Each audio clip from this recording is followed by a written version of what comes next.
महाराष्ट्राचा। नमस्कार, मी प्रतिभा। सध्या लाईव्ह मध्ये आपलं सर्वांचं स्वागत। राज्यातील सर्वात मोठ्या दूध भेसळ रॅकेटवर मोठी कारवाई करण्यात आली आहे। आमदार राहुल कोल यांनी विधानसभेत उपस्थित केलेल्या प्रश्नांनंतर प्रशासनाने धडक मोहीम राबवत 13 जणांना अटक केली असून कोट्यवधी रुपयांचा मुद्देमाल जप्त करण्यात आला आहे।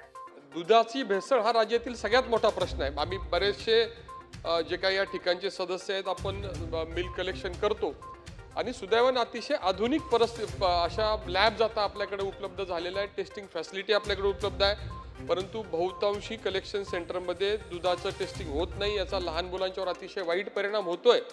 याच्या संदर्भामध्ये फ्लेवर्ड मिल्कचं दुधाच्या संदर्भातलं आपण टेस्टिंगसाठीचं एक काही धोरण राज्यासाठी आपण राबवलं तर त्याचा खूप चांगला फायदा नागरिकांच्या आरोग्यावर होईल। त्या संदर्भात आपण विचार करणार का, हा माझा प्रश्न आहे। संध्या लाईव्ह साठी प्रतिनिधी संदीप भालेराव। ताज्या आणि महत्त्वपूर्ण बातम्या पाहण्यासाठी आजच आमच्या संध्या लाईव्ह न्यूज चॅनलला YouTube वर सबस्क्राईब करा आणि बेल आयकॉन प्रेस करा।